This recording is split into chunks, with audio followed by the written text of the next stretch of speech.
RSS BJP की एक साथ होने वाली बैठक में आमने सामने होंगे मुख्यमंत्री योगी आदित्यनाथ और केशव प्रसाद मौर्य। क्या यूपी बीजेपी में कुछ बड़ा बदलाव होने वाला है? आज हम इसी पर करेंगे बात। नमस्कार, 4 PM में आप सभी का स्वागत है। लोकसभा चुनाव में उत्तर प्रदेश में बीजेपी की हार के बाद लगातार घमासान मचा हुआ है। ये घमासान कहीं बीजेपी को उपचुनाव में ले ना डूबे, ये एक बड़ा सवाल है। अंदरूनी कला इतनी ज्यादा है कि यूपी बीजेपी के नेता लखनऊ से दिल्ली के चक्कर लगातार लगा रहे हैं। कभी कोई बीजेपी विधायक अपनी सरकार को घेर रहा है, कभी कोई बीजेपी के पूर्व मंत्री अपनी सरकार में हो रहे भ्रष्टाचार का मुद्दा उठा रहे हैं। यानी विधायक, मंत्री, सांसद सभी नेता अपनी पार्टी को घेर रहे हैं। अब ये अंदरूनी कला खुलकर सामने आने भी लगी है। लखनऊ में बीजेपी की कार्य समिति की बैठक में डिप्टी सीएम केशव प्रसाद मौर्य ने जो बयान दिया था कि सरकार से बड़ा संगठन है, मैं कार्यकर्ता पहले हूं, डिप्टी सीएम बाद में, उनके इस बयान ने पार्टी के अंदर खलबली मचा दी और फिर तरह तरह की बातें की जाने लगी कि उनका इशारा कहीं योगी आदित्यनाथ की तरफ तो नहीं था। जितने मुंह उतनी बातें। राजनीतिक गलियारों में इस बयान के कई मायने निकाले जाने लगे। वही फिर बयान की बात केशव प्रसाद मौर्य का दिल्ली जाना, इससे और सवाल खड़े होने लगे कि 2 दिन पहले ही लखनऊ में बीजेपी अध्यक्ष जेपी नड्डा से मुलाकात हुई थी, तो फिर अचानक दिल्ली क्यों जाना पड़ा? जी हां, बीते मंगलवार को डिप्टी सीएम केशव प्रसाद मौर्य और प्रदेश अध्यक्ष भूपेंद्र चौधरी ने बीजेपी के राष्ट्रीय अध्यक्ष जेपी नड्डा से मुलाकात की थी। करीब 1 घंटे तक यह मुलाकात चली। कहा जा रहा है कि मीटिंग में संगठन और सरकार के बीच तनाव को कम करने पर बातचीत हुई। बैठक के बाद माना जा रहा है कि जल्द ही उत्तर प्रदेश के भाजपा संगठन में कुछ बदलाव किए जा सकते हैं, ऐसे संकेत मिल रहे हैं। नड्डा से पहले करीब 1 घंटे डिप्टी सीएम केशव प्रसाद मौर्य मिले और फिर बाद में अलग से प्रदेश अध्यक्ष भूपेंद्र चौधरी की मुलाकात जेपी नड्डा से हुई।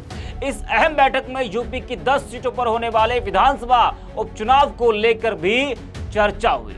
दरअसल यूपी बीजेपी कार्य समिति की बैठक में जिस तरीके से अलग अलग विचार सामने आए, इससे उत्तर प्रदेश में बड़े नेताओं के बीच मतभेद की चर्चा होने लगी। पार्टी चाहती कि इस पर लगाम लगे और पार्टी सरकार दोनों में चट्टान की तरह एकता दिखाई दे, ऐसा संदेश दिया गया है। लेकिन कुछ भी हो, अंदर खाने घमासान कम नहीं हो रहा है। अब अंदरूनी कला को दूर करने के लिए आरएसएस ने बीजेपी के साथ एक बैठक बुलाई है। आपको बता दें कि आरएसएस बीजेपी की बैठक में सरकार और संगठन के सभी आला अधिकारी मौजूद रहेंगे। राजनीतिक गलियारों में यूपी में बड़े बदलाव होने के कयास के बीच 5 प्रमुख चेहरों को लखनऊ में ही मौजूद रहने को कहा गया है। वो 5 नेता, उनके नाम मैं आपको बता दूं: CM Yogi Adityanath, deputy CM Keshav Prasad Maurya, उप मुख्यमंत्री ब्रजेश पाठक, प्रदेश अध्यक्ष भूपेंद्र चौधरी और संगठन महामंत्री धर्मपाल सिंह। ये जो 5 नाम है, ये मुख्य नाम है और इनको लखनऊ में रहने के लिए कहा गया है। दोनों डिप्टी सीएम और सीएम आमने सामने होंगे।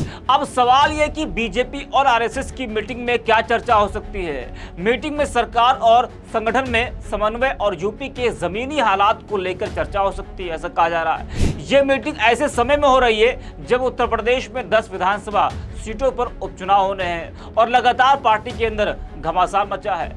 ऐसे में बैठक में इसको भी लेकर बात हो सकती है, यानी कि उपचुनाव को लेकर भी बात हो सकती है और संगठन के अंदर जिस तरीके से मनमुटाव चल रहा है उसको दूर करने के लिए भी चर्चा हो सकती है। संगठन में नाराजगी के बीच मीटिंग को काफी महत्वपूर्ण माना जा रहा है। तो लगातार घमासान के बीच बैठक पर बैठक जारी है।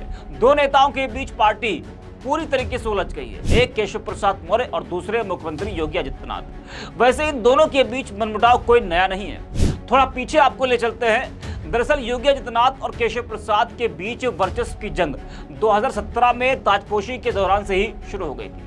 इनके बीच विवाद की शुरुआत तभी से हो गई थी जब साल 2017 में बीजेपी यूपी में केशव प्रसाद मौर्य के अध्यक्ष में प्रचंड जीत के साथ में वापसी की थी और बाद में योगी आदित्यनाथ को मुख्यमंत्री बना दिया गया। केशव प्रसाद मौर्य अध्यक्ष होने के नाते और उत्तर प्रदेश में बीजेपी की प्रचंड जीत के चलते खुद को मुख्यमंत्री का सबसे प्रबल दावेदार मान रहे थे, लेकिन ऐन मौके पर योगी आदित्यनाथ ने बाजी मार ली थी। ऐसे में केशव प्रसाद मौर्य की नाराजगी के बावजूद मुख्यमंत्री का चेहरा योगी आदित्यनाथ के सिर पर सजा था। उस वक्त केशव प्रसाद मौर्य ने विरोध भी जताया था, लेकिन शीर्ष संगठन ने उन्हें किसी तरह से समझा बुझाकर शांत करा दिया था और उप मुख्यमंत्री के पद से नवाजा था। यूपी में बीजेपी की सरकार बनने के चंद दिनों बाद ही एक के बाद एक योगी आदित्यनाथ और उप मुख्यमंत्री केशव प्रसाद मौर्य के बीच तकरार सामने आती रही है, तो कोई ये नई नहीं है। लेकिन जिस तरीके से आरएसएस और बीजेपी की जो बैठक होने जा रही है, पार्टी के अंदर घमासान के बीच ये बैठक बहुत ही महत्वपूर्ण है। इस बैठक में कई बिंदुओं पर चर्चा हो सकती है, जैसे कि हमने पहले आपको बताया कि जो 10 सीटों पर उपचुनाव होने जा रहे हैं उस पर मुख्य रूप से चर्चा होगी। और सबसे बड़ी बात, जिस तरीके से पार्टी के अंदर जो घमासान मचा है, उस घमासान को दूर करने के लिए, उस मनमुटाव को दूर करने के लिए भी चर्चा आरएसएस और बीजेपी की बैठक में हो सकती है। आज के लिए इतना ही। आप देखते रहिए 4B।